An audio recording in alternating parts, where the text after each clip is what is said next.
자, 인사합시다. 안녕하십니까? 네, 반갑습니다. 네. 자, 오늘은 족집게 백선 한 날입니다. 많이들 기다리셨을 텐데 백선은 이제 사실은 100문제가 좀 넘습니다. 한 52문제 정도 됩니다. 그래서 문항수가 좀 많고요. 근데 그 문항수 많다고 너무 이렇게 힘들어하실 필요가 없는 게 작년 기준으로는 요 백선에서 39개 나왔습니다. 39개. 예. 그러니까 한 개 빼고는 다 출제가 되었던 그런 내용이니까 그 교수님들마다 사실은 좀 그래요. 적중률이 약간의 차이가 있겠지만 백선은 거의 이제 교수님들의 시그니처다. 이름 걸고 공부하는 거다라고 생각해 주시면 좋을 것 같고요. 제 백선이 어떻게 구성되어 있는지를 살짝 한번 보고 가도록 하겠습니다. 하나 보고. 이렇게 문제가 있고요. 문제 밑에 보시면 문제풀이 팁이라고 있을 거예요. 문제풀이 팁은 그 요약을 우리가 요약집을 한 번 더 요약한 게 시크릿 노트 정도 되고요. 시크릿 노트를 한 번 더 요약한 게 그러니까 요약의 요약이라고 생각하시면 됩니다. 그러니까 그 공부를 하실 때 이 팁을 보고 문제를 푸셔야 돼요. 팁을 안 보고 문제를 푸셔야 돼요. 그 선택을 하시면 됩니다. 이게 문제가 있죠. 문제가 있고 팁도 있고 그런데 팁은 이 문제를 풀이하기 위한 이론이 되겠죠. 그죠? 그래서 문제를 먼저 보고 팁을 보셔도 됩니다. 이렇게 하고 싶다 하시는 분들 이렇게 하셔도 되고 팁을 먼저 보고 문제를 푸셔도 됩니다. 이것도 상당히 효과가 있습니다. 왜냐하면 요 이론에는 문제가 어떻게 출제되는지를 확인하시는 거니까 이거 상당히 큰 도움이 되고요. 그다음에 만약에 문제만 보시겠다. 이것도 너무 좋습니다. 그리고 난 팁만 보겠다. 그러셔도 돼요. 그래서 최소 4회독입니다. 최소 4회독. 백선은 최소 4회독을 원칙으로 하시고요. 혹시 나는 이제 부동산 학에서 좀 고득점이 필요하다 하시는 분들은요. 나중에는 정말 궁극적으로는요. 팁 없이 문제를 한번 보시면서 최종 5회독을 한번 완성해 보시는 것도 저는 추천을 합니다. 그래서 제 족집게 백선은 이렇게 많이 보면 많이 볼수록 물론 다른 과목도 다 그렇겠습니다만은 많이 보면 많이 볼수록 효과가 커지는 교재다라고 생각하시면 좋을 것 같고요. 최소 5번 이상 정말 시간이 없으신 분들은 4번, 시간이 있으신 분들은 5번 이상 공부하는 것을 목표로 해주신다면요. 적어도 부동산학 개론이 여러분들 발목을 잡는 일은 없을 거다. 시험 난이도와 관계없이 그렇게 생각하시면 좋을 것 같습니다. 그리고 제 백선이 난이도가 조금 높아요. 그래서 다른 데서 수업을 들으셨던 분들은 좀 어렵다 이런 얘기를 많이 하시던데 여러분들이 목표를 정해하셔야 됩니다. 쉽게 공부하고 싶으신지 합격을 하고 싶으신지 막 기분은 막 좋아 다 맞아 근데 합격하기에는 좀 부족한 점수가 나오는 게 목표이신지 아니면 조금 힘들게 공부를 하시더라도 합격이 목표인 건지를 판단을 잘 하셨다가요. 합격이 목표시라면 조금 힘들더라도요. 요 백선을 극복하실 방법을 강구하셔야 되지 않겠나 하는 생각이 들어요. 오늘 수업은 제 목표 시간 알려드리면 6시 반에 맞춰드리는 걸로 하도록 하겠습니다. 왜냐하면 백선하고 꼭 복습할 시간을 줘야 될 것 같다는 생각이 제가 사명감 같이 들어요. 그러니까 8시, 9시까지 잡아놓는다고. 옛말에 그런 말이 있지 않습니까? 가방 크다고 공부 잘하나? 오래 붙잡아 놓는다고 공부 잘하는 것도 아닌 것 같고 그래서 최대한 간략하게 설명을 좀 드리고요. 문제 위주로 지금 이론할 시간 없으니까 문제 위주로 설명을 드리고 요 문제의 특징은 이거다. 정답은 이렇게 접근해 간다라는 식으로 해서 6시 반에 보내드릴 테니까 6시 반에 보내드렸다고 해서 그 노량진 근처에서 얼굴 뻘겋게 술 먹고 돌아다니면 그러니까 학원 안 나도 갑자기 나오신 분들 계시거든요. 반갑다고, 친구들이랑 술 먹고 벌거에서 돌아다니다가 눈에 띄는 일은 없도록 하시도록 합니다. 아시겠죠? 제가 좀 일찍 보내드리면 집에 가서 최소 오늘 복습을 갖다가 한 2-3시간 정도, 적어도 4개 중에 1개. 문제 보고 팁 볼 시간이 있으면 그렇게 하셔도 되고요. 시간이 좀 걸린다면 팁을 먼저 보고 문제를 푸시는 걸 하셔도 되고요. 정말 이것도 저것도 안 된다면 문제만이라도 아니면 팁만이라도 한번 보시고 주무시면요. 정말 이게 효과가 좀 클 수 있다라는 생각을 하시면 좋을 것 같습니다. 아시겠죠? 예, 그러면 지금 본격적으로 백선 출발해 보도록 하겠습니다. 1번 문제부터 갈게요. 제목은 이제 복합 개념의 부동산입니다. 복합 개념의 부동산은 복합 부동산과 구분하셔야 되는데 4번과 5번은 제목이 바뀌었습니다. 4번과 5번은 제목이 바뀌었다. 여기 보니까 토지화하고 건물을 일체로 다루는 것은 복합 부동산이다. 이렇게 해야 되는 거고요. 법경기 이렇게 3개가 결합이 되면 복합 개념의 부동산이다라고 해야 되겠죠. 법경기가 복합 개념, 토지 건물을 일체로 다루는 건 복합 부동산. 그리고 1번, 2번은 왜 틀렸냐면 이 자연하고 자본이 바뀌었습니다. 제목이. 그래서 산본 생소상이에요. 산본 생소상. 자산자본, 생산요소 소비재 상품이 경제적 개념이고, 공자위화는 맞는데 요거는 자연이 돼야 됩니다. 공간, 자연, 위치, 환경. 그래서 우리 자 3개 나오는 거 연습 충분히 하셔야 됩니다. 자가 3개 나올 건데, 자산자본은 경제적 개념이고, 자연만 기술적 개념이다. 법률적 개념, 이 답이 3번인데요. 법률적 개념은 협의 부동산과 광해 부동산이 나와야 되는데 절대로 협의 안 줍니다. 절대로 광해 안 주고요. 협의가 뭔지를 풀어서 설명을 할 거예요. 토지 및 그정청물이 무슨 부동산? 협의 부동산. 협의 부동산은 표현 방법이 몇 개 있냐면 4개나 있습니다. 협의 부동산, 좁은 의미의 부동산, 민법상 부동산, 토지 및 그정청물 이렇게 4가지가 같은 말이고요. 준부동산은 등기등록의 공시방법을 갖춤으로써 부동산에 준하여 취급되는 것들입니다. 공장재단, 강업재단도 준부동산이고요. 어업권, 임목도 준부동산이고요. 자동차, 건설기계, 항공기, 선박, 공장재단, 이런 것들도 준부동산이 되겠죠. 준부동산이 광해 부동산에 속하니까 요게 협의, 요거는 광해에 속하는 거니까 법률적 개념이 맞습니다. 자, 공부하시면서 우리 부동산학에서 준으로 출발할 수 있는 거 총 5개, 5준에 대해서 한번 얘기해 보도록 하죠. 자, 부동산이 아닌데 부동산에 준하여 처리되는 기계, 재단, 기타를 뭐라 그래요? 준부동산. 주택 외의 건축물이나 그 부속 토지지만 주거시설로 이용이 가능한 기오다노, 기숙사, 오피스텔, 다중생활시설, 노인복지주택은 뭐라 그래요? 준주택. 토지에서 발생되는 임대료, 초과수익은 경제지대라고 합니다. 요거는 파레토 지대고요. 영구적, 장기적 지대라면 인간이 만든 기계, 기구, 설비, 그러니까 토지 이외에서 생기는 게 뭐죠? 준지대. 준지대는 누가 주장했고요? 마샬. 토지예요, 토지 이외예요? 토지 이외. 영구적이 아니라 일시적. 그래서 만약에 준지대는 파레토 지대예요, 그러면 틀리고요. 준지대는 토지에서 생겨요, 그러면 틀리고요. 준지대는 영구적이에요, 그러면 틀린다는 것도 아셔야 됩니다. 그리고 용도 지역 중에서 준으로 출발할 수 있는 용도 지역은 2개밖에 없습니다. 대한민국에 준으로 출발할 수 있는 용도 지역은 2개밖에 없습니다. 일단 용도 지역은 4개. 뭐죠? 도관, 농자. 도시 지역은 또다시 주상공록. 주상공록 중에서 전일준으로 지정할 수 있는 게 주거지역과 공업지역밖에 없습니다. 그래서 준으로 출발할 수 있는 지역은요, 준주거지역과 준공업지역. 그래서 이거는 한번 따라하고 넘어갈게요. 준부동산. 따라해 주시는 게 좋아요. 준주택, 준지대, 준주거지역, 준공업지역.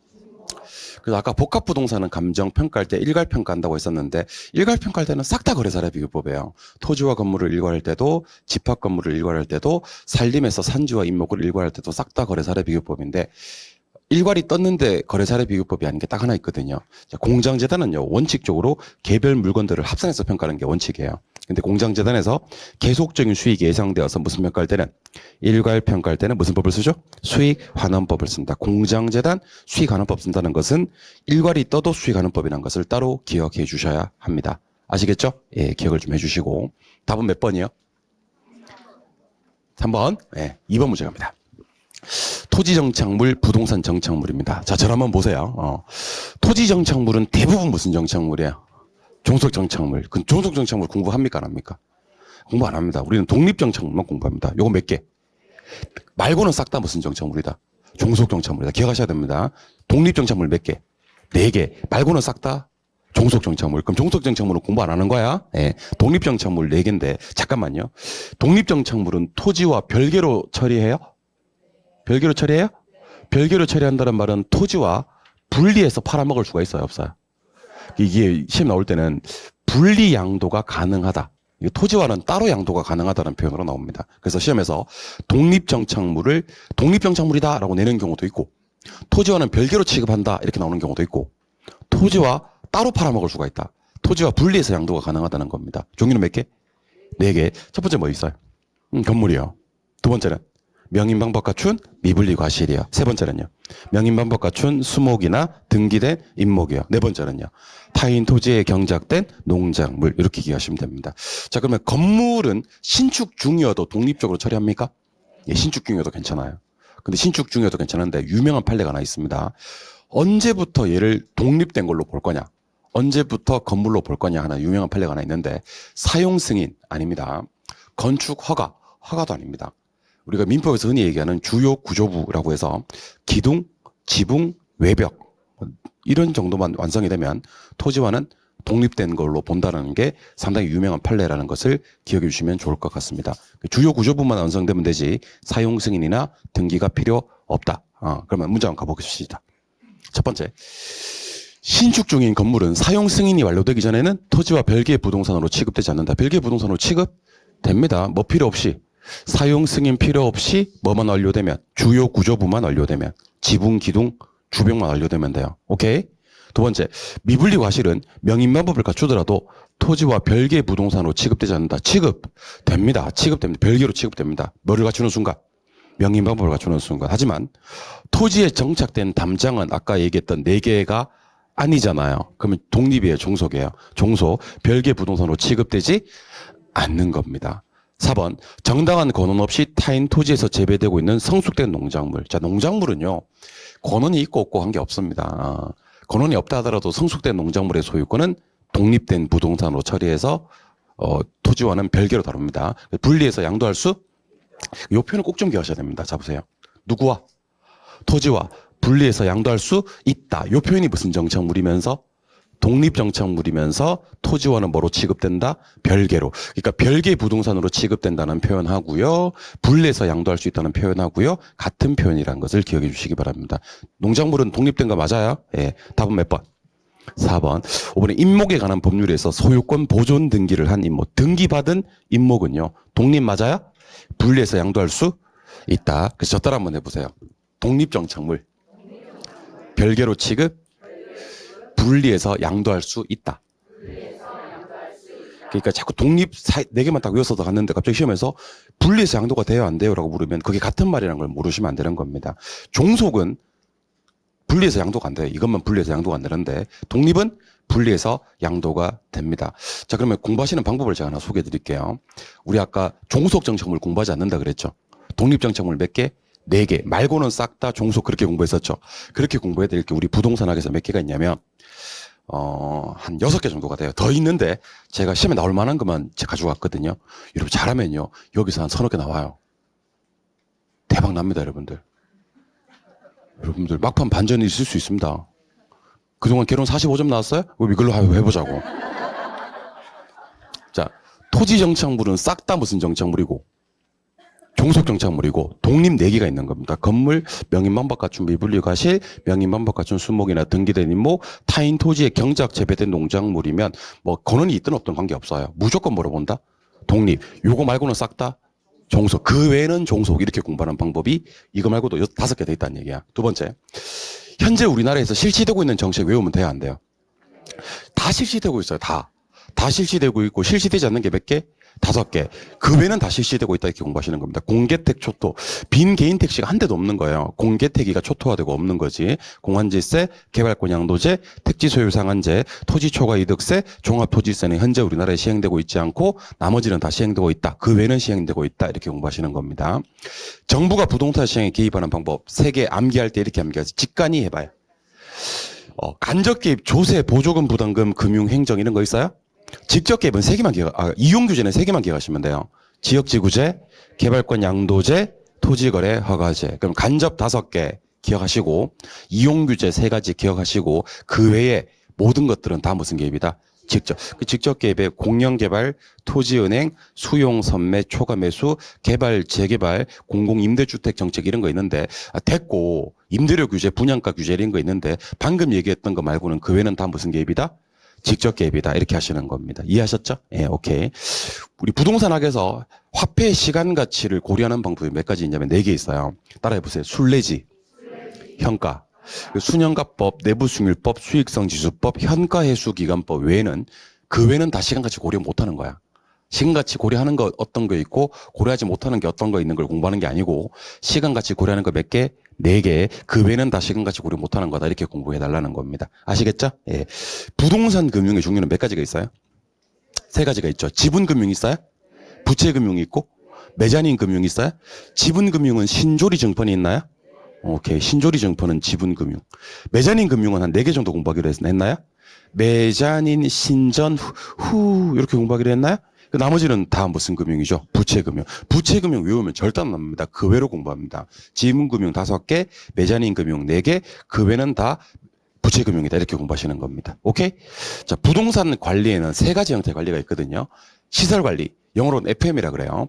재산관리, 영어로는 PM이라 그래요. 자산관리, 영어로는 AM이라 그럽니다. 근데 재산관리는 수지 비염 걸려요? 수지 비염 걸려도 괜찮지, 걔는. 뭐 재산 많으니까. 그리고 자산관리는 매제. 여동생 남편이 프로폴리스를 팔아요. 매제 프로폴리스는 무슨 관리? 자산 관리. 그 외는 싹 다 무슨 관리죠? 시설 관리. 이렇게 공부하시는 거. 시설 관리를 암기하시면 안 돼요. 재산 관리 몇 개? 4개. 대가리 치워드릴까요? 네, 4개. 자산 관리 몇 개? 5개. 아, 그만해. 아무튼 그 외는 다 시설 관리. 이렇게. 그래서 토지 정착물 공부할 때요. 독립 정착물 4개, 그 외는 다 종속 정착물. 우리나라에서 실시되고 있지 않은 거 5개, 그 외는 다 실시되고 있는 거. 부동산 정책 수단은 간접 개입 5개, 이용 규제 3개, 나머지는 그 외는 다 직접 개입. 시간 가치 고려하는 거 4개, 그 외는 다 시간 가치 고려 못해요. 지분금융 5개, 메자닌 금융 4개, 그 외는 다 부채금융. 재산관리 4개, 자산관리 5개, 그 외는 다 시설관리. 이렇게 공부하시면 되겠습니다. 아시겠습니까? 예, 오케이. 3번 문제. 3번 문제는 정답 위주로 보도록 하겠습니다. 혹시 맞추신 분들은 축하는 드리는데요. 옳은 것은 모두 몇 개인가? 일단 답은 2개였습니다. 몇 개? 2개. 뭐 2개인지를 기억하시는 겁니다. 뭐 2개일까요? 예? 딕은 뭐? 딕은 리을? 리을? 맞습니다. 맞습니다. 딕은 리을이 정답입니다. 나머지는 다 틀렸는데 왜 틀렸는지를 확인할 겁니다. 정답부터 확인하는 겁니다. 포락지는 지적 공부에 등록된 토지입니다. 등록되지 않은 토지는 빈지밖에 없어요. 빈지는 등록이 안 돼 있습니다. 왜 등록이 안 됐는지 아세요? 해안선부터 등록 지점 사이 토지거든요. 그러니까 등록되지 않은 토지는 뭐밖에 없다? 빈지밖에 없다. 포락지는 등록되어 있는데 수면 밑으로 잠겨버린 토지다라고 해야 되는 거고. 2번째, 닐에서 가장 중요한 단어는 등록입니다. 등기 단위, 등록 단위는 필지예요. 뭐라고요? 필지. 대지가 아니고 필지에 대한 설명이고. 디귿은 맞습니다. 사적 소유권 인정이 되나 활용실익이 없어도 되고 적어도 돼요. 법조용어입니다. 그리고 공업지가 주거지로 바뀌는 것은 대표적인 이행지입니다. 이행지는 여러분들 많지 않습니다. 주상공끼리만 바뀌어야 됩니다. 오케이? 그리고 전답과끼리만 바뀌어야 됩니다. 딱 2가지 형태만 기억을 하세요. 주상공끼리 바뀌거나 전답과끼리 바뀌면 택지 내에서 농지 내에서 바뀌는 거니까 대표적인 이행지가 되는 겁니다. 여기서는 공업지가 주거지로 바뀌는 거니까 택지 내에서 바뀌는 대표적인 이행지입니다. 꼭 좀 기억을 해 주시기 바랍니다. 나머지는 다 틀렸는데 왜 틀렸는지 확인할 겁니다. 지력 회복 때문에 정상적으로 쉬는 땅은 휴안지입니다. 그렇죠. 그 다음에 용도상 불가분한 관계에 있는 2필지 이상의 1단의 토지는 1단지입니다. 이 획지가 되려면요, 가격 수준이 비슷한 1단의 토지라는 표현을 써야 됩니다. 그 다음에 택지농지 임지 내에서 바뀌고 있으면 이행지입니다. 그 다음에 주상공, 게임 끝났어요. 주상공이 이용되고 있는 건 건부지라 그래요. 뭐라고요? 건부지. 그 이용 목적으로 조성되었다. 그럼 아직 건물이 없다는 얘기잖아. 이건 낮이에요. 그래서 지금 이용되거나 앞으로 이용 목적으로 조성된 땅은 우리가 택지라고 불러야 돼요. 무슨지? 택지. 그럼 택지는 지금 건물이 있으면 돼야 안 돼요? 되고 있을 예정이어도 됩니다. 키워드는 주상공입니다. 주상공이 뜨면 뭐라고요? 택지. 주상공 택지입니다. 이용되고 있어도 되고 이용 예정이어도 택지예요. 예. 도시 토지로서 집가 상승을 기대하고 방치하는 땅은 공지입니까? 공한지입니까? 공한지죠. 공지는요, 짓고 남겨둔 땅을 말하는 겁니다. 마지막으로 치읓. 지가를 공시하기 위해서 선정된 땅은 우리 표본지 공시지가예요. 표준지 공시지가예요. 표본지 공시지가란 말은 없으니까. 표본지는 지가 변동을 측정하기 위해서 선정된 토지를 말합니다. 이 문제 답은 디귿, 리을 2개가 맞고요. 2번으로 갑니다. 2번. 토지 용어에 대한 설명이다. 옳은 것을 찾아라 그랬습니다. 자, 낮이는 토지 위에 건물이나 그 밖에 정착물이 없는 건 맞죠? 무슨 권리가 없는 땅이다? 사법상, 공법상의 권리는 있다라는 걸 기억하셔야 됩니다. 공법상의 제약을 받지 않는 땅은 없죠. 건부지 가격은, 자, 요거 이 말 좀 기억합시다. 자, 따라해보세요. 건부감가. 건부지 싸다. 요걸 모르시면 큰일 납니다, 여러분들. 건부감가라는 표현은 건부지가 싸다는 뜻이에요. 건부감가, 건부지 싸다. 그럼 건부지 가격은 건부감가 때문에 낮은 가격보다 어떻게 평가된다? 낮게. 그래서 혹시 2번 지문에서 생각을 이게 뭐였지? 하는 순간 시험장에서는 사건은 점점 미궁속으로 빠집니다. 여러분들 총론이 왜 세 문제밖에 안 나오는데 중요한지 아세요? 여기서 이렇게 시간 지체를 많이 하거나 헷갈리는 게 생겨버리면요. 그날 시험 망하는 겁니다, 여러분들.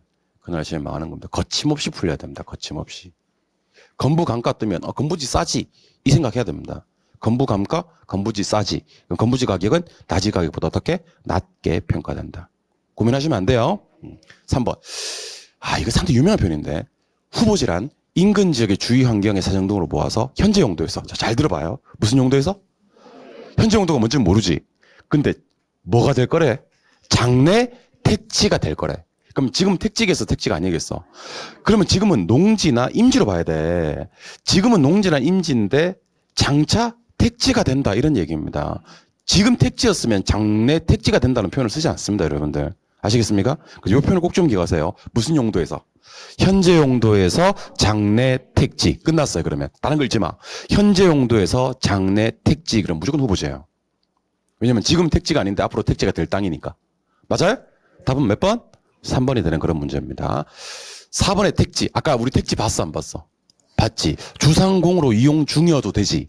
이용 목적으로 조성되어도 되지.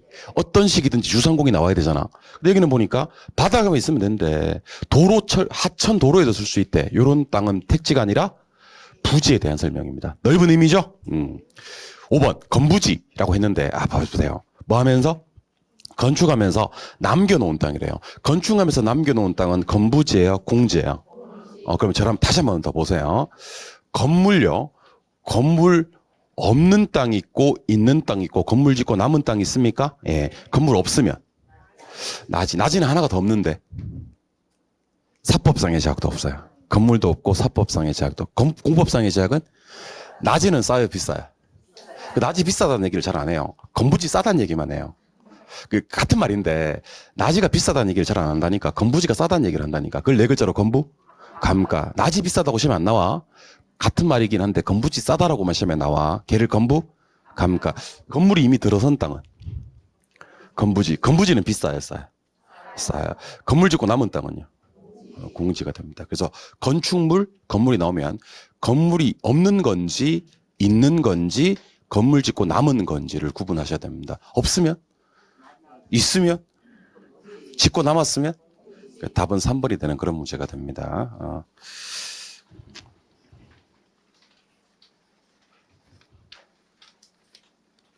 4번 문제로 갑니다. 4번 문제. 부동산의 용어 중에서 주택용어입니다. 주택용어. 자, 건축법령상 다중주택의 요건으로 옳은 것을 찾아라 그랬습니다. 다중주택. 잘 보세요. 자, 시험장에 딱 들어갔는데 다중주택이 뜨면 몇 개층이야? 3개층. 안 나오시는 분들은 공부 덜 되신 거야. 그래도 시험에 한 달 이상 남아서 천만다행입니다. 내일 시험 있으면 큰일 날 뻔한 거야, 이제. 예. 괜찮습니다. 집에 가서 오늘 시간 줄일 테니까 3개층이야. 몇 제곱미터 이야? 660제곱미터 이하. 독립된 주거 형태를 갖추고 있지? 아니어야 됩니다. 실별로 욕실은 돼?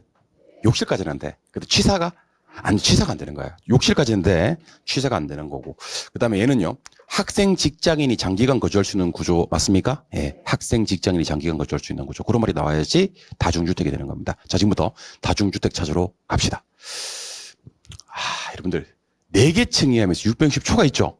그럼 연립이에요, 연립. 왜 연립이죠? 연초. 연초. 연립이 뜨면 초가입니다, 초가. 이건 연립이고. 그 다음에 660 이하라고 돼 있죠? 그리고 3계층이라고 돼 있습니까? 그 19, 다가 9. 19, 다가 9. 19는 뭐라고? 기억하시기 바랍니다. 그리고 공공주택 사업자 또는 임대사업자가 몇 실 이상? 20일 이상. 그리고 치사 몇 퍼? 50%. 요거는 기숙사긴 기숙사인데 무슨 형 기숙사? 임대형 기숙사. 요 임대형 기숙사 기억납니까?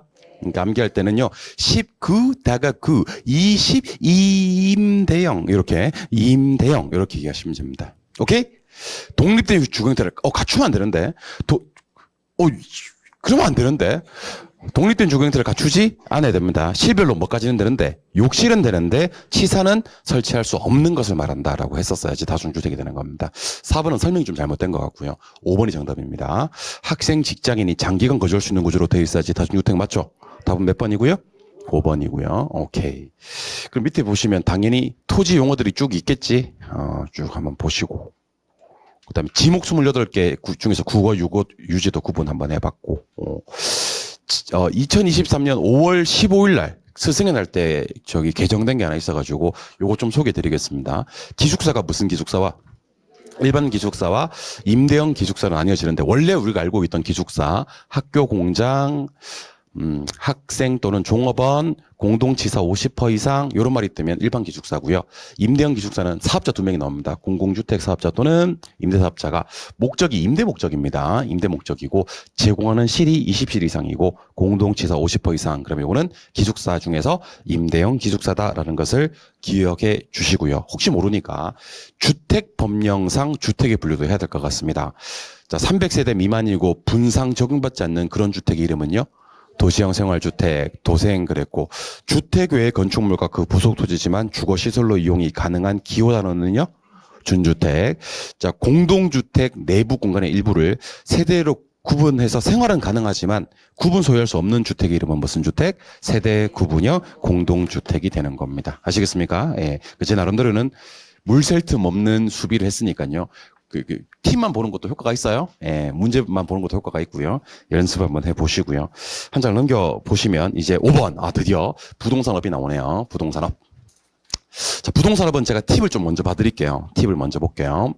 자, 부동산업은 무슨 업과 무슨 업으로 나뉘어지냐면 임대 공급업과 관련 서비스업으로 나뉘어집니다. 이걸 대답 못하시는 분들 공부 덜 되신 거고요. 여기 이제 4개가, 요 2개. 요거 4개, 요거 11개가 있습니다. 임대공급업은 임개공 이렇게 공부하기로 했어요? 임개공. 관련 서비스업은 관중자감 이렇게 공부하기로 했어요? 예. 임은 임대고요. 개공은 개발공급업이에요. 관은 관리고요. 중자감은 중개, 자문, 감정평가업을 얘기하는 겁니다. 임대는 주거, 비주거, 기타 다 있어요? 예. 개발공급도 주거, 비주거, 기타가 다 있고 관리는 기타 관리가 없어요. 자, 기타 부동산의 대표적인 업무가 뭐냐면 사업시설이에요. 문제 풀다가 사업시설을 관리한다, 기타를 관리한다. 그럼 이거는 부동산업이 아니다. 사업시설을 관리하고 기타를 관리하는 것은 부동산업이 아니다. 기타는 개발 공급업도 있고 임대업도 있지만 관리는 없다.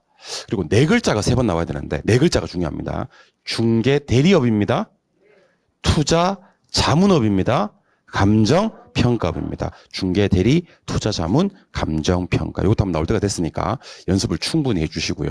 암기가 되셨으면 하나 맞추는 거고 암기 안 됐으면 하나 틀리는 거니까 연습하시기 바랍니다. 아시겠죠?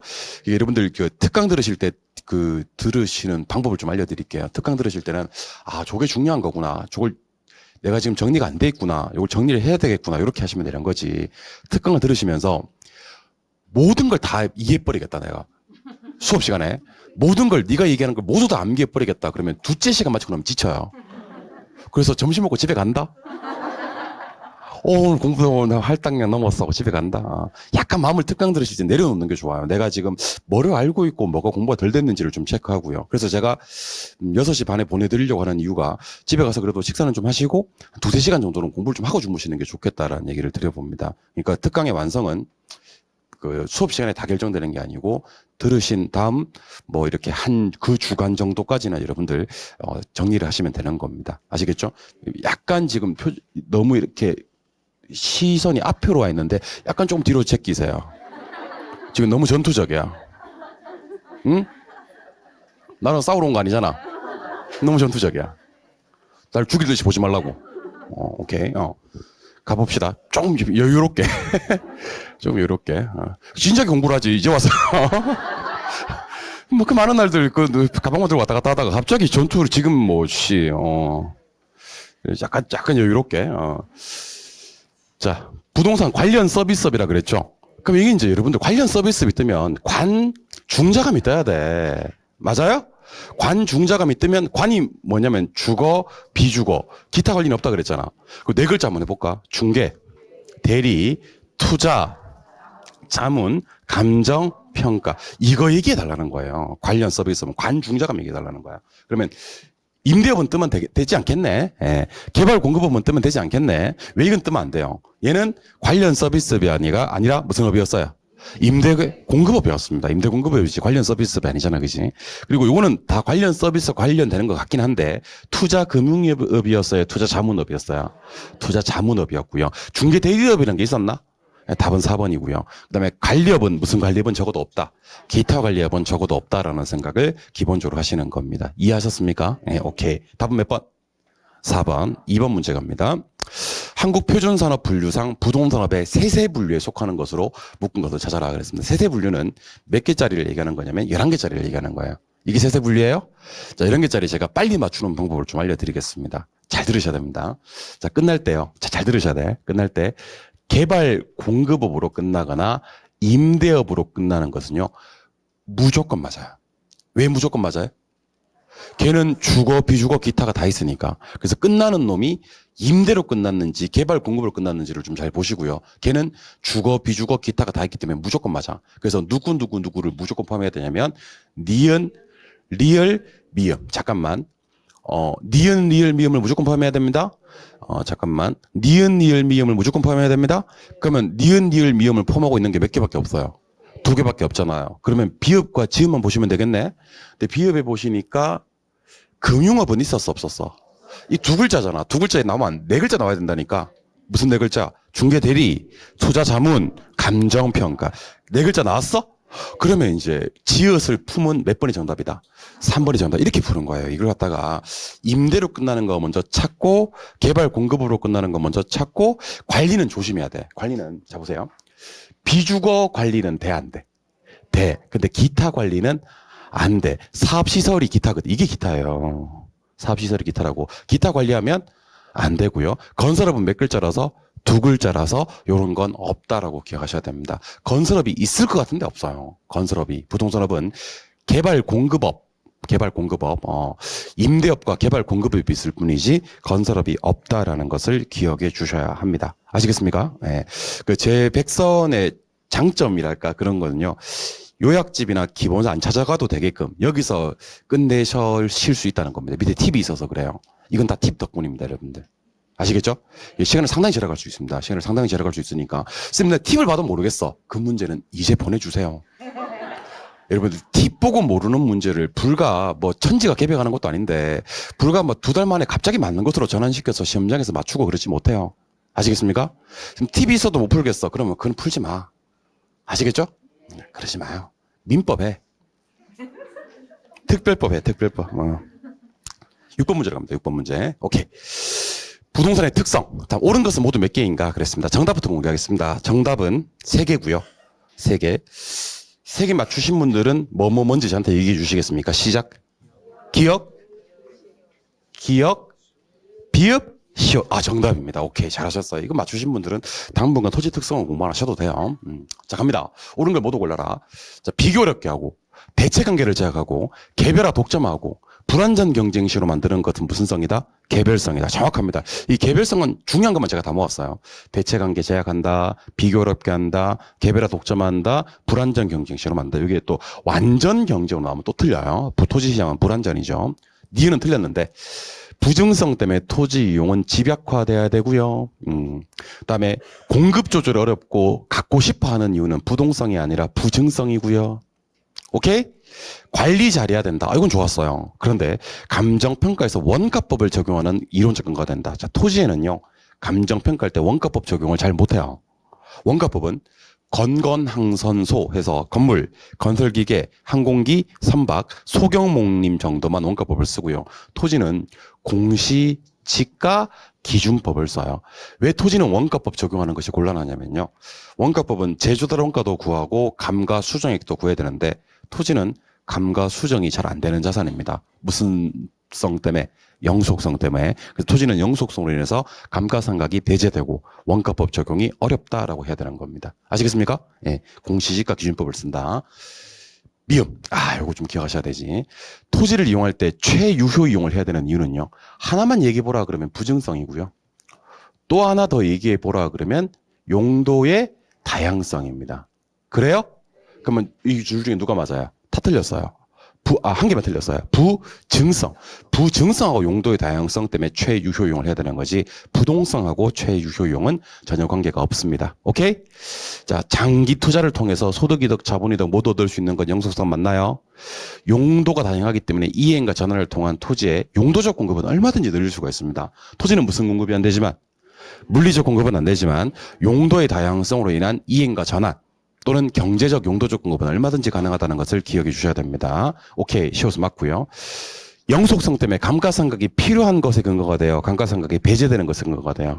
배제되는 것에 근거가 됩니다. 감가상각이 배제되는 이유가 영속성이다. 반드시 기억해 주셔야 되겠죠. 답은 그래서 기읍, 비읍, 시옷, 그렇게 해서 3개가 정답이 됩니다. 맞출 수 있어야 되고요. 2번 문제. 부동산의 특성에 대한 설명이다. 옳은 것을 찾아라 그랬습니다. 아까 우리 최유효 이용해야 되는 건 무슨 성과 무슨 성이다? 부증성과 용도의 다양성. 기억하고 계십니까? 하나만 더 기억해 봅시다. 우리 감정 평가할 때는요, 지역 분석을 해야 되고요. 부동산은 원튼 원하지 않든 외부 효과가 발생됩니까? 그 외부 효과 지역 분석이 시험에 뜨면요, 하나만 얘기해 보라 그러면 무슨 성이지만 부동성이지만, 하나 더 얘기해 보라 그러면 인접성까지 나와주면 참 좋습니다. 그래서 정리합시다. 최유효 이용은 부증성과 용도의 다양성, 외부 효과 지역 분석은 부동성과 인접성. 이렇게 기억해 주시면 좋을 것 같아요. 좋아요? 예. 나머지는 처리하겠습니다. 소유와 사용을 분리해서 임대차 시장이 발달하는 건 영속성이에요. 두 번째, 공유 수면을 매립해서 택지 조성하는 것은 가능하거든요. 이것은 부증성의 예외다. 부증성은 예외가 없어요. 이것은 물리적 공급의 증가에 해당된다. 이것은 우리가 경제적 공급의 증가에 해당이 된다고 봐요. 즉, 토지의 용도의 다양성으로 인한 용도적 공급의 증가로 본다는 거지. 물리적 공급은 전혀 안 되니까. 오케이? 그래서 부증성은 예외가 없다. 하나 기억하시고요. 물리적 공급의 증가는 절대로 안 된다. 우리가 용도가 전환되는 것은 전부 다 경제적 공급의 증가, 용도적 공급의 증가로 본다라고 기억을 해주시면 좋을 것 같아요. 3번은 정답이었고, 임장활동하고 국지화되는 것은 무슨 성이었죠? 부동성이었습니다. 부동성입니다.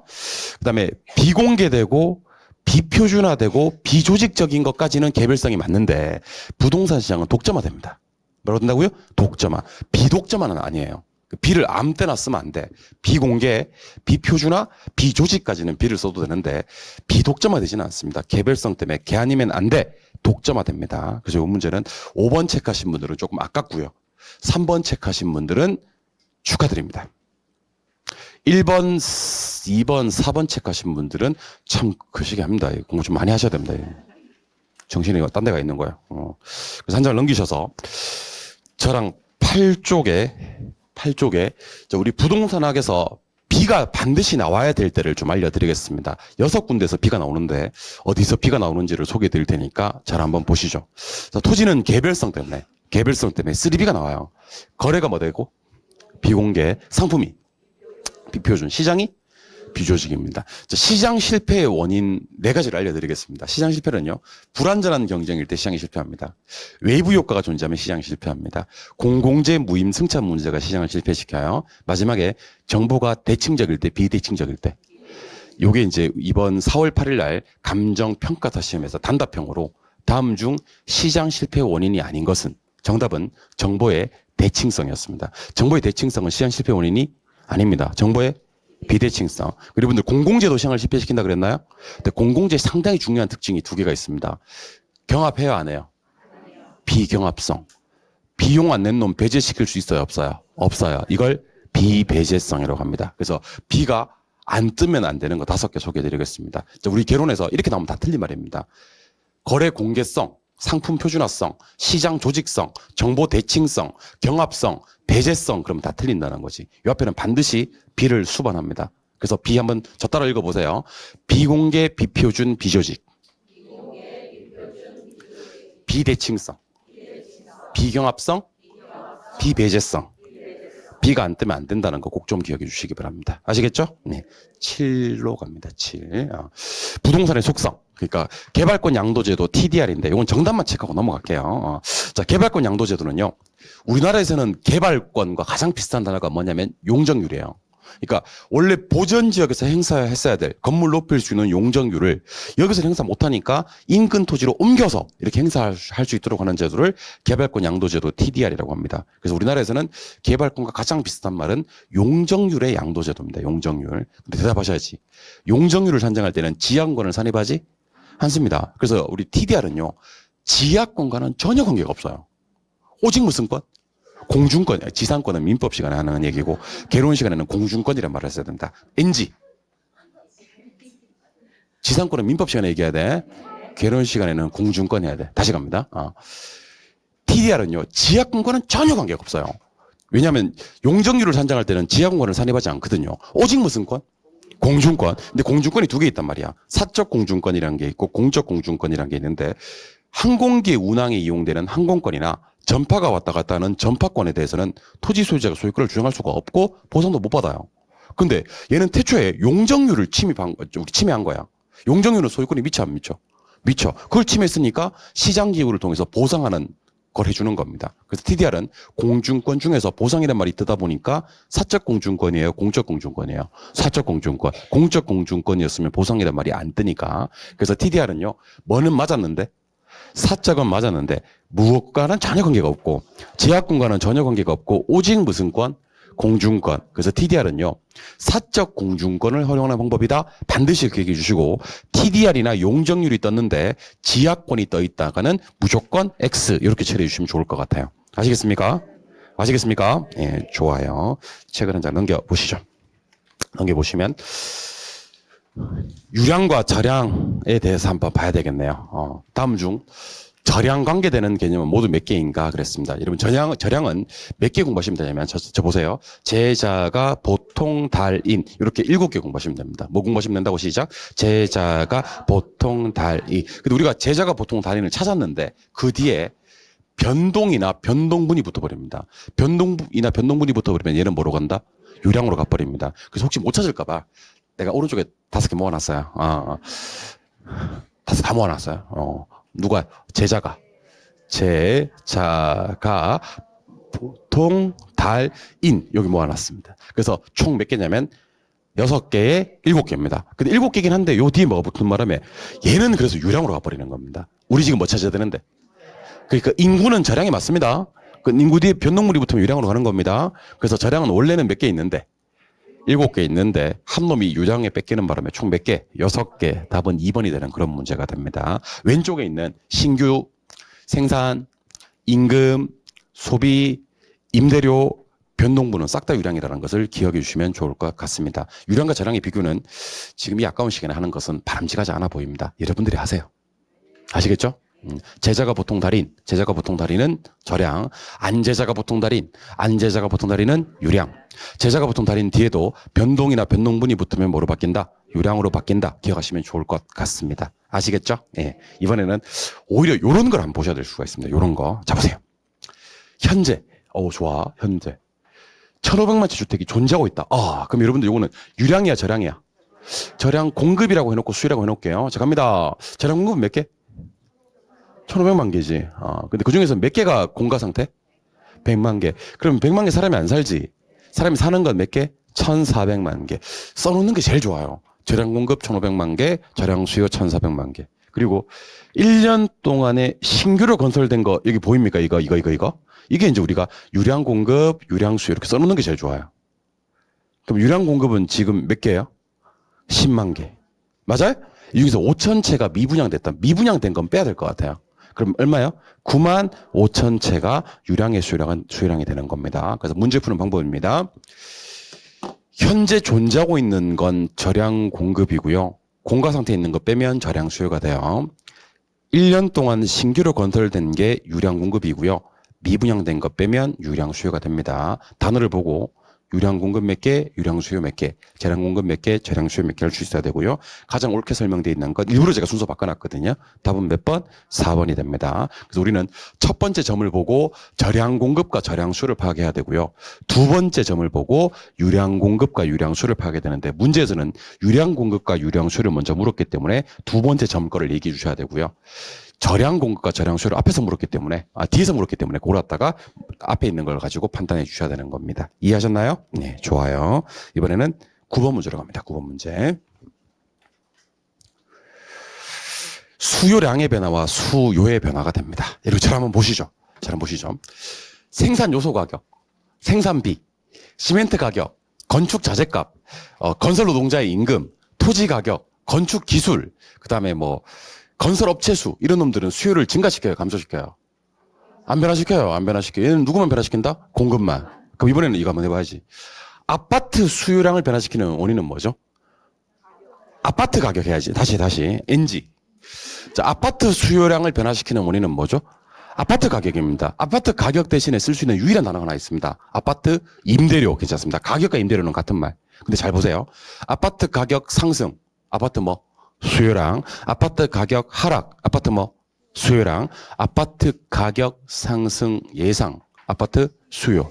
아파트 가격 하락 예상. 아파트 뭐? 수요. 이번에는 연립주택 가격, 빌라 가격, 오피스텔 가격 이런 것들은 아파트 수요입니다. 가격인데 왜 수요지? 아파트가 아니라서요. 그러니까 아파트 수요량을 바꾸는 원인은 아파트 가격밖에 없지 다른 놈 가격이 붙으면 안 되고 대체재 보완제니까 그리고 아파트 가격 상승 하락 뒤에 예상이 붙어도 안 됩니다. 그건 수요 변화고요. 그리고 공급만 변하는 게 나와서도 안 됩니다. 그래서 일단 저랑 오른쪽에 가서 아파트 가격부터 쳐주세요. 이거 아파트 가격 맞나? 맞아요. 아파트 가격 맞나? 임대료도 가격이에요. 근데 이거는 아파트 가격 상승 예상 맞나? 예, 아닙니다. 진짜 미치를 보고 싶어 진짜 안 돼. 이거. 인구 돼, 안 돼? 안 돼. 이자율 안 돼. 그래서 이 문제는 답이 될 수 있는 게 몇 번 아니면 몇 번? 1번 아니면 2번만 되는 겁니다. 3번 안 되는 거예요. 1번 왼쪽에 가시니까 드디어 나오잖아요. 봐봐요. 아파트 건축 비용. 아파트 건축비는 수요 맞지? 아닙니다. 얘는 공급만 변화시키는 거지 수요하고는 관계가 없는 겁니다. 근데 단독주택 가격 이거 봐야 됩니다. 나는 누군데? 아파트인데 단독주택은 대체재 맞습니까? 대체재 가격은 누구의 변화 요인? 수요의 변화 요인이 맞습니다. 이게 맞습니다. 답은 몇 번이다? 2번이다. 이거 틀리면 그의 시험에 합격하기는 많이 어렵습니다. 진짜 그의 시험에는 정말 합격하기가 많이 어렵습니다. 아파트 수요량을 변화시키는 원인은 뭐다? 아파트 가격. 같은 말은 아파트 임대료. 어디 쏘으면 안 되시냐면 아주 일차적인 함정이에요. 아파트 가격 상승 예상. 아파트 가격 하락 예상. 예상은 수요입니다. 그리고 아파트 가격이 아니라 단독주택 가격 이것도 수요입니다. 하지만 건축비, 건축기술, 토지 가격, 건설 노동자의 임금, 건축기술, 건설 업체 수 이런 것들은 수요 증가예요, 감소예요? 아니에요. 뭘 감소래 또. 얘들은 공급만 변화시키는 거지 수요하고는 관계가 없습니다. 아시겠습니까? 내가 미쳐야 되겠어, 내가? 그러면 알 것 같아요. 2번으로 갑니다, 2번. 괜찮습니다, 여러분들. 옳은 걸 찾아라. 수요 법칙은 해당자와의 가격과 수요량 사이 무슨 관계? 반비례. 비싸면 안 사겠네? 싸면 사고? 한 글자로는 부호로 마이너스 그래프에 표시하면 우? 하향입니다. 여러분들 우하향과 반비례 같은 말입니다. 우하향. 우상향은 비례관계를 얘기합니다. 그래서 저 따라 한번 해보세요. 반비례, 마이너스, 우하향. 우하향이 같은 말이에요. 우상향은 비례예요. 어디서 우상향이 나와요? 공급 곡선에서 우상향이 나오고요. 효율적 프론티어가 뭔지 아세요? 위험과 수익의 비례관계를 얘기하는 거예요. 효율적 프론티어도 무슨 모양이겠어? 우상향. 비례일 때 우상향이고요. 반비례는 우하향입니다. 한 글자 차이인데 좀 봐줍시다. 그러면 안 됩니다. 반비례는 하향. 기억하셔야 됩니다. 두 번째. 자 봐요. 아파트 가격 상승 예상 보이세요? 대체재인 단독주택 가격 상승 보이세요? 실질소득 증가 보이세요? 그리고 아파트 가격 상승 보이세요? 자, 그러면 2번, 3번, 4번은 무엇의 변화고요? 수요의 변화고요. 5번은 누구의 변화? 수요량의 변화가 되겠죠. 맞아요? 특히 아파트 가격 상승하고요. 아파트 가격 상승 예상하고는 다르다는 거 방금 판단했었습니다. 자, 근데 지금 소개해드린 세 개는요. 38선 기준으로 위에 있는 것들이에요. 자, 38선 기준으로 위에 있는 것들 다 소개해드립니다. 잘 보세요. 38선 기준 위에 있는 거. 소득, 선호, 인구, 가격 예상, 대체재 가격. 한 번 더. 소득, 선호, 인구, 가격 예상, 대체재 가격은요. 수요를 증가시키고 싶잖아? 이 5개가 올라가야 돼. 소득 증가, 선호 증가, 인구 증가, 가격이 상승할 것이라는 예상, 대체재 가격 상승. 오케이? 그리고 세 개. 보완제 가격하고요, 금리하고요, 거래세는요, 얘를 증가시키려 그러면 반대로 움직여야 돼. 이게 금리가, 그 보완제 가격이 뭐 돼야 돼? 하락. 금리가 인하. 그다음에 거래세도 인하. 그래서 저랑 보세요. 수요를 증가시키고 싶으면 이렇게 돼야 돼. 수요를 증가시키고 싶으면 어떻게 해야 돼? 이렇게 해야 돼. 이거 잘 정리 안 되시는 분들은 요래하고 심장이 들어가, 요래하고. 들어갈 때. 가족들은 걱정하겠지. 제가 오작동을 일으키나 심이 얼마 안 남으니까 요래하고 심장이 들어가라고. 요렇게 수요를 증가시키는 거. 자, 뭐요? 소득, 선호, 인구, 가격 예상, 대체재 가격. 그다음 뭐 보완제 가격, 금리, 거래세. 자, 수요 증가 요인 반응 속도 1초 드리겠습니다. 소득 증가, 선호 증가, 인구 가격이 뭐 할 것이라는 예상, 상승할 것이라는 예상. 대체재 가격 상승, 보완제 가격 하락, 금리도 인하, 거래세도 인하. 여기 이제 수요를 증가시키는 요인입니다. 아시겠습니까? 예. 그래서 시험장 갈 때 이렇게 들어가다가 누가 이렇게 들어가더라. 너도 이정호? 그렇게 이렇게 들어, 이렇게 시험장 갈 때. 자, 지금 보세요. 가격이 오를 거라고 예상되는 것은 수요량의 변화예요, 수요의 변화야. 이건 곡선상이 아니고 곡선이 우측으로 가는 겁니다. 예. 시험에서 요거 인단독주택 필요 없어요. 대체재 가격에 그냥. 누군지 필요 없어요. 대체재 가격이 뭐하면 상승하면 수요의 변화까지 맞았는데 수요 곡선이 좌향이 아니라 우상향. 우측으로 이동해야 됩니다. 실질소득 증가, 이 3% 위에 있는 거. 요것도 수요의 변화가 맞고 좌향이 아니고 어디로요? 우상향으로. 우측으로 가야 됩니다. 예. 근데 5번. 자, 잘 한번 보세요. 아파트 가격이 뭐하면 상승하면 수요 법칙입니다. 비싸면 사, 안 사? 안 사? 그럼 수요량은 뭐하고? 감소하고. 요게 수요 법칙입니다. 맞아요? 비싸면 안 사는 게 맞냐고.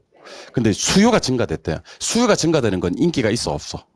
있어. 인기 있으면 가격이 올라, 안 올라? 올라. 가격이 상승합니다. 이게 무슨 말인지 알려드릴게요. 자, 보세요. 우하향이 무슨 곡선? 수요 곡선. 우상향. 만나는 점. 균형. 근데 수요가 뭐 했대? 증가. 방금 수요량이 증가했댔어요? 수요가 증가했댔어요? 그럼 수요가 이렇게 우측으로 갈 거 아니야? 얘가 일로 갈 거 아니야? 가격이 뭐 하는 거예요? 상승하는 거지. 그러면 앞에 건 수요 법칙이죠. 뒤에 건 뭐라 그래요? 뒤에 건. 네 글자로. 요거는 균형의 이동이라 그래요. 왜 욕을 하지 나한테? 이게 균형 이동한 거잖아. 왜 욕을 하지 나한테? 자기 몰라놓고. 자, 우하향은 수요 곡선이고 우상향은 공급 곡선이고 만나는 점은 균형이죠. 균형 상태에서 수요가 뭐하면 증가하면 가격이 뭐하죠? 상승하죠. 맞아요? 이 균형의 이동입니다. 자, 그러면 여러분들은 가격이 나오고 수요량 묻는 것은 무슨 법칙이다? 수요 법칙입니다. 두 개밖에 없습니다. 두 개밖에 없어요. 경우의 수는 딱 두 개. 가격이 상승하면 수요량은 감소. 가격이 하락하면 수요량은 증가. 비싸면 안 사고, 싸면 사고. 이걸 네 글자로 뭐? 수요 법칙. 그럼 균형 상태에서, 자, 두 개밖에 없습니다. 딱 두 개밖에 없습니다. 균형 상태에서 수요가 증가되면 우측 갑니까? 가격 상승. 수요가 감소되면 좌측 갑니까? 가격은 하락. 그래서 가격이 먼저 상승할 때는 수요량과 반비례로 움직이고요. 수요가 먼저 움직여서 가격이 어떻게 됩니까?로 물었을 때는 비례로 움직인다고 외우지는 말고 상식적으로 한번 얘기해 봅시다. 균형 상태에서란 말을 제가 써볼게요. 균형 상태에서 수요가 증가되면 인기 있어? 가격 상승. 균형 상태에서 수요가 감소되면 인기 없어? 가격 하락. 맞는 말이에요. 답은 5번인데 혹시 이거 못 풀까봐 내가 준비했어요. 이러세요.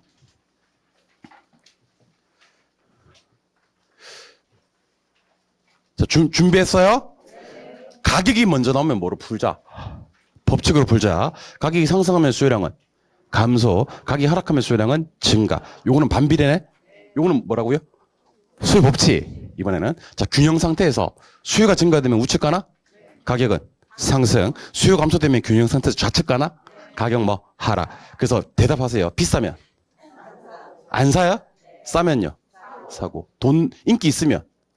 가격 상승하지. 인기 없으면 가격 하락하고 이렇게 기억하시면 좋을 것 같습니다. 이거 모르고 신병에 들어가는 사람들이 우리 수험생들의 한 80% 정도가 돼요. 좋다고 들어가요. 요래가지고. 그러니까 가격이 상승했을 때 수요량이 감소되고 가격이 하락했을 때는 수요량이 증가됩니다만 수요가 증가됐을 때는 가격이 상승하고요. 균형 상태에서 수요가 감소되면 가격은 하락하는데 균형 상태에서란 말을 시험에서는 안 준다라는 것만 알고 계시면 좋을 것 같아요. 아시겠습니까? 예. 이번에는 아까 제가 38선 그어드린 거 요거예요. 요거. 쌤 세 개밖에 없는데 잘 보면 세 개. 두 개 아니야. 그래서 누구는요. 소득, 선호, 인구, 가격 예상, 대체재 가격은 38선 위쪽. 그다음에 누구요? 보완재 가격, 거래세, 금리는 38선 아래쪽. 요거 수요 증가시키려 그러면 5개는 뭐하고 올라가고 3개는 떨어지고 이렇게 공부해 놓으시면요. 반응 속도가 엄청 빨라요. 소득 증가, 선호 증가, 인구 증가, 가격 상승 예상, 대체재 가격 상승이 수요 증가고요.